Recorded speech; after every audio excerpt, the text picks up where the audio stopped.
service and compassion, Mr. Malasakit himself. Let us all welcome Manileño, Senator Christopher Lawrence Bongo. Magandang umaga po sa inyo lahat, mga kababayan ko rito sa Manila. Kumusta po kayo? Alam nyo, parati po ako dito sa Manila tuwing merong nasusunugan, nung baha dito, nandito rin po tayo. At kanina, mga kapitan, maraming lumapit. Papasalamat sa mga tulong, sa mga programa, sa Malasakit Center, sa iba pang mga tulong, no, yung mga ambulansya. Sabi ko, huwag ko kayo magpasalamat sa akin. Sa totoo lang po, ako nga ang dapat magpasalamat sa inyo dahil ako po ay isang probinsyano lamang na binigyan niyo po ng pagkakataon na makapagserbisyo po sa inyo. Maraming salamat po sa inyo lahat. Hindi ko po sasayangin yung tiwalang binigay niyo po sa akin. Magsiservisyo naman po ako para sa inyo. Sa abot ng aking makakaya, pupuntahan ko po kayo dito sa Manila noon. Bahain kayo rito, sunog, nandirito po ako. At yan naman po ang aking pinangako sa ating mga kababayan.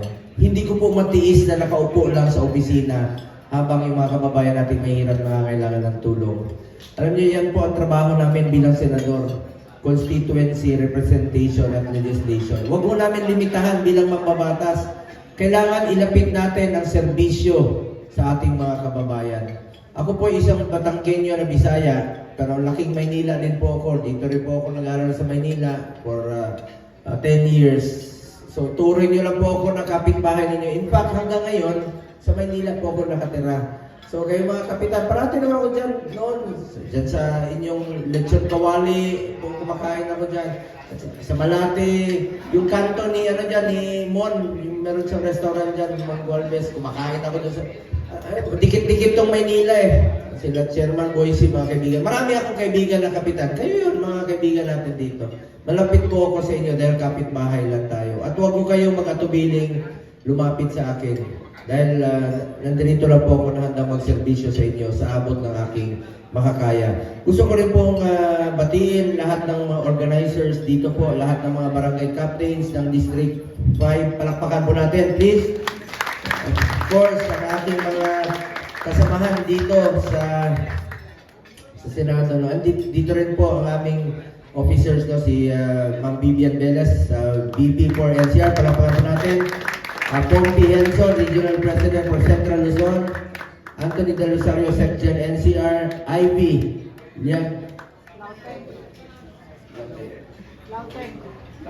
Lautenco, VP for NCR. Rafa Lubra, VP for Central Luzon. Daniel Noblesa, tagal ko itong kilala. PDP Manila Council. Franny, ma'am, ating PDP Manila Council. Noon pa ito hanggang ngayon, mga loyalista talaga ito. Nalapakan ko natin sila. Salamat, tagal na ito. Bata pa ako. Anyway, may pakiusap lang po ako sa inyo. Tulungan naman natin ang mga kasamahan ko sa PDP at yung mga adopted candidates natin. Unahin ko po dito no, sa ating tabi, representative ni Pastor Apollo C. Kibuloy. Palakpakan po natin. Si Boss Dada to, Boss Dada, makikita nyo ito sa Facebook. Siya po representative ni Pastor Kibuloy. And of course, ang aming kasamahan, 2015 pa lang, siyang nag-encourage kay President Duterte na tumakbo bilang presidente. Attorney Jimmy Bordok. Magaling po ito at matalino. Asset po ito sa Senado. And of course, ang aking katabi, kahit saan kami magkatabi sa Senado, dito sa partido, noon pa, magkasama na kami, 1998, kakilala na po kami sa Davao. At kilala ko po itong tao ito. Malaking tulong po ito, lalong-lalo na po sa peace and order. Sa Senado, siya po nakikipaglaban po sa mga batas na makakatulong po sa peace and order at national security. Dahil dati po siyang police general at hindi po magiging successful na labanan ang kriminalidad sa buong Pilipinas dahil siya po ang first GPNP ni President Duterte. Magaling po ito. Ako na po makakagarantiya sa inyo, Senator Bato de la Rosa. Bisaya rin. Sino mga Bisaya dito? Ay, Joseph, dagan ulit Bisaya rin. Sigurado ko dagan Bisaya rin. Sino mga taga Mindanao? Ayun, mga Mindanao, may buntag. Sino mga taga Visayas? Machong bunto diya sa inyo. Mga Bulanon? Bisaya? Mga Waray?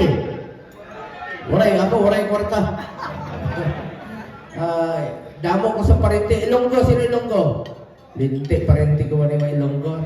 At JB Hinlo, Ilonggo, ikaw Ilonggo. Pinsan tayo kasi ang tawag na sa akin Bongo, ikaw Ilonggo. At mga taga Maynila, of course, kayo po yun, no? Mga Ilocano, Bicolano, naimbag na malero sa inyo lahat, marahay na aga sa inyo lahat, mga kababayan ko. Tayo po'y Pilipino lahat, magmahalan po tayo sa isa't isa.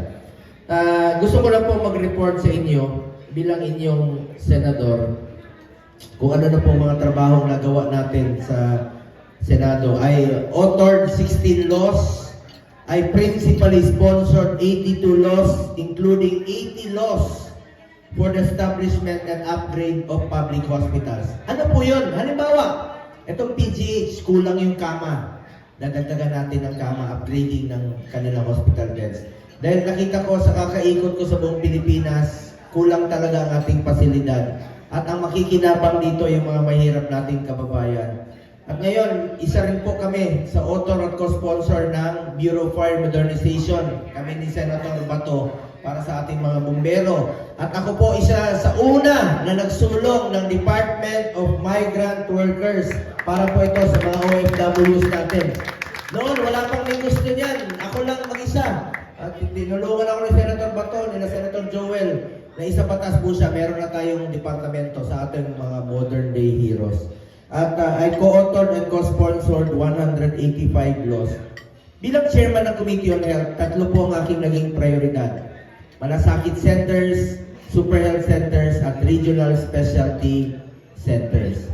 Malasakit center, meron kayong 4 na malasakit center sa Maynila, PGH, Tondo, Jose Reyes, at sa Pabella, ang inyong mga malasakit center. Lapitan niyo lang po yan sa heart center, pwede rin kayo lumapit. At kung meron kayong mga pasyente na kailangan ng tulong sa abot ng aking makakaya, tutulong po ko pati pamasahe, kahit nasa probinsya, ang inyong mga pasyente. Tutulungan ko po, lalong-lalo na yung mga mahirap nating kababayan. Pangalawa, super health center. Iba rin po ito sa malasakit center. It's a medium type of a polyclinic. Pwede po dyan yung panganganak, dental, laboratory, x-ray. Yung mga buntis, pwede manganak dyan. Yung hindi pa buntis, may panahon pa kayo magpabuntis. Sa totoo lang, itong mga super health center nakalagay sa malalayong lugar. Halimbawa, Tingloy, Batangas, Island, 2 hours ang biyahe sa bangka. Yung mga buntis doon nanganganak sa bangka, sa tricycle, ang layo ng pasilidad ng hospital. Ngayon, doon na sila manganganak. Meron po sa Lake Cebu, sa South Cotabato, super health center, tinayo. Bago ako dumating, masayang-masaya yung mayor at yung kapitan. Sabi na, sir, pangalanan namin itong bata dahil may nanganak dito bago ka pa dumating. Pagtingin ko sa bata, babae. Sabi ko, paano mo pangalanan sa akin? Lalaki ako. Sabi niya, sir, pangalanan namin ito ng bongga. So, totoo po yun. Magkakaroon po ng mahigit 700 na super health center sa buong Pilipinas. Pangalanan ko lang po sa Maynila, Valeriano, Barrio Magsaysay, Esperanza, Maria Clara. Pagdating ng panahon yan pa ang paparamihin natin dito po sa Maynila po para ilapit natin ang serbisyo medikal sa ating mga kababayan. Pangatlong prioridad ko po, Regional Specialty Center. Batas na po ito sa tulong ni Senator Bato de la Rosa. Isa po siya sa author at co-author at co-sponsor. Ano po ito? Di ba ang heart center nasa Quezon City? Di ba ang kidney center nasa Quezon City, NKTI? Ngayon po ilalagay na sa ating mga probinsya, sa mga selected DOH hospital. Zamboanga, Cagayan, Cebu, Iloilo, Cagayan Valley, Cotabato City. Lalagyan na po ng mga heart center doon sa loob ng DOH hospital para hindi na natin kailangan bumiyahe ng Maynila sa pagpapa-opera sa puso, mental health, neonatal, geriatric sa matatanda, brain and spine, at saka itong mga ortho. 17 po, 17 no, na super health specialty center. 17 po. Yan po, ako po ang principal sponsor ng batas na yan sa Senado po. Regional Special Peace Center. Salamat po. Bilang chairman po ng Committee on Sports, ayaw ko pong masayang ang inumpisahan ni former President Duterte na labanan po ang kriminalidad at ang illegal na droga. Pag bumalik ang illegal na droga, babalik po ang kriminalidad, babalik po ang korupsyon sa gobyerno. Nakakatakot. Di ba yan po naging problema nun dito sa Manila, droga. Huwag nating hayaang bumalik ito. Kaya through sports, itong akin, iniinganyo ko kayo. Kung may mga paliga kayo, basketball, volleyball, pwede nating suportahan. Dahil gusto ko pong ilayo ang mga kabataan sa illegal na droga. Proud po ako bilang chairman ng Committee on Sports 2019, nakamit natin ang first ever gold ng Tokyo Olympics. Ngayon naman sa Paris Olympics, nakadalawang gold tayo. Taga Maynila pa, si Carlos Yulo po. Mabuhay ang mga taga Maynila. Meron lang tayong eskwelahan sa New Clark City, National Academy of Sports. Pwede na mag-aral at the same time mag-training ang student-athlete. Isa po ako sa all-court co-sponsor. Si Senator Bato, kasama rin po siya sa all-court co-sponsor ng National Academy of Sports. At hinihikayat ko si Attorney San Jimmy at saka sila Pastor, si Attorney JB Hinlo na pag naging senador na paramihin natin ito. Sorry, nakalimutan ko banggitin, isa-isahin ko pa ngayon. Paramihin natin itong National Academy of Sports.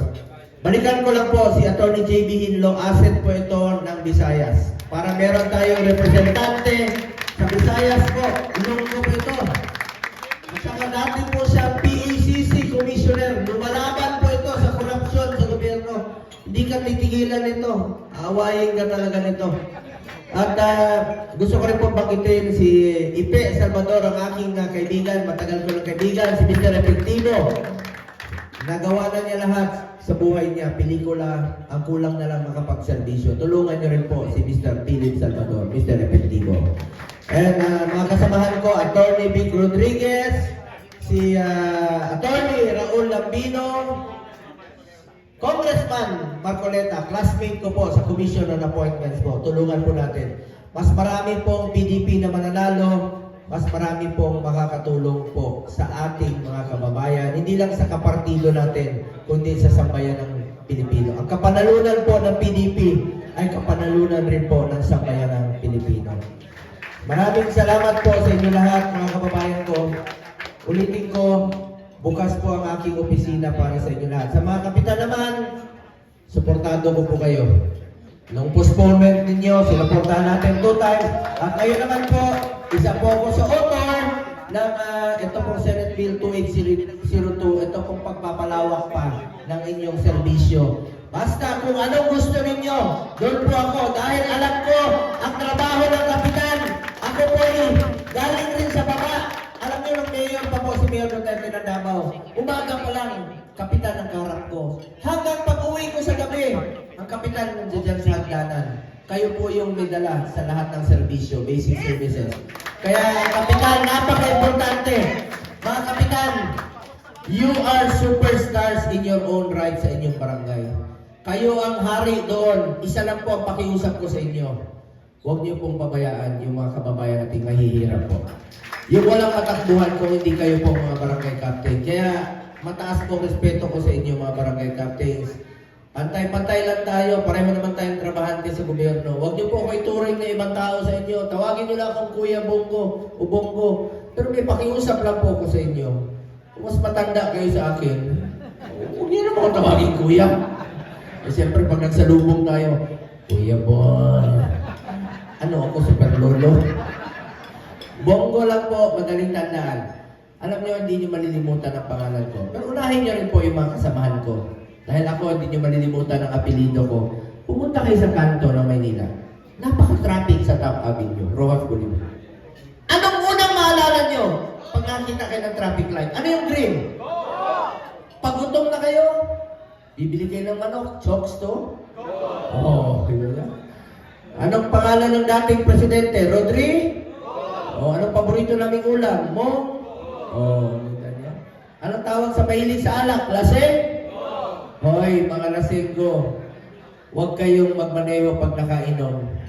Delikado yan. Ako na naman maalala nyo, pag kayo ay na? Okay, tanyo, bunggo na naman. Anong paboritong araw natin ngayon dahil walang trabaho? Sa Bisaya, Anong paboritong hotel ni Philip Salvador? Buti na lang wala sa rito. Umalis na. Pumunta ng Pangasinan po. So maraming salamat. Pakiusap ko lang po. Tulungan po natin ang mga kasama namin sa partido po na PDP Laban. Ulitin ko, ang kapanalunan po ng PDP Laban ay kapanalunan po ng bawat Pilipino. Mabuhay po ang PDP Laban. At Mabuhay si Bongo! Salamat po sa inyo. Meron lang po sasabihin, sana po'y maalala ninyo sa mahabang panahon. Mga kababayan ko, minsan lang po tayo dadaan sa mundong ito. Kung ano pong kabutihan o tulong na pwede po natin gawin sa ating kapwa, ay gawin na po natin ngayon dahil hindi na tayo babalik sa mundong ito. Yan po. Ako po, si Senator Kuya Bongo, patuloy na magsiservisyo sa inyo lahat. Dahil ako po ay naniniwala na ang serbisyo po sa tao, serbisyo po yan sa Diyos. Maraming salamat. Mahal na mahal ko kayo, mga kababayan ko. Thank you very much po. Ito po ay inyong Kuya Bongo, numero 28. 88, 28. Nasaan na yung jingle ko? Hindi mo pinatugtog. Kalimutan mo. Ano yung jingle ko? Nawala. Meron kasi akong tugtog na 88, 28, 28 na! Bakit mo na hindi pinatugtog yun? Salamat po. Mahal na mahal ko kayo. Ingat kayo! Ingat kayo! Ingat po kayo.